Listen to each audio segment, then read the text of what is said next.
महाराज, जिस घर में भाई भाई आपस में सच्चे प्रेम के साथ इकट्ठे रहते हो, ऐसे ही घर को इस धरती का स्वर्ग कहते हैं।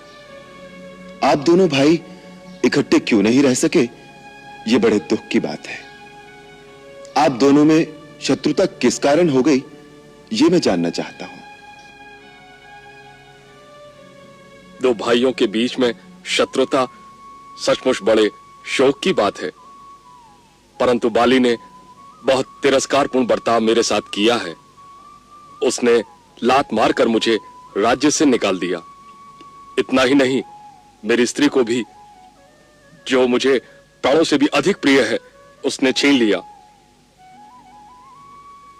जितने मेरे शुभचिंतक साथी थे, इन सबको बंदी बना लिया है।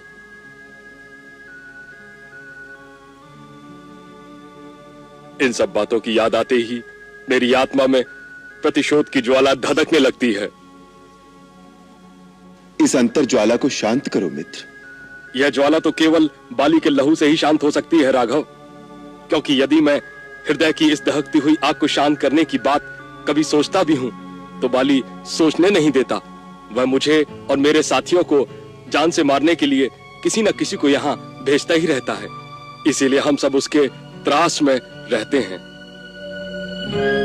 आपको देखकर जब हमारे गुप्तचर ने सूचना दी, तो थोड़ी देर के लिए हम डर गए थे कि आप भी उसी दुष्ट के भेजे हुए हैं, हमें मारने आए हैं। इसीलिए हमने हनुमान को वेश बदलकर आपका भेद जानने के लिए भेजा था। यह अवस्था तो बड़ी विषम है, क्योंकि जब कोई पुरुष हिम्मत हार कर इस प्रकार उत्साहहीन हो जाता है, तब उसके जीवन में हर घड़ी हर पल एक भय, एक आशंका के स्वर गूंजते रहते हैं। फिर उसमें कभी पुरुष साहस और पुरुषार्थ के भाव का उदय नहीं हो सकता। ऐसा पुरुष कभी विजय नहीं हो सकता। जो विजयी होने का सपना ना देखे, वो युद्ध की तैयारी कैसे करेगा? मैं आपसे ऐसा कह रहा हूं, इसके लिए मेरी धृष्टता को क्षमा करें महाराज।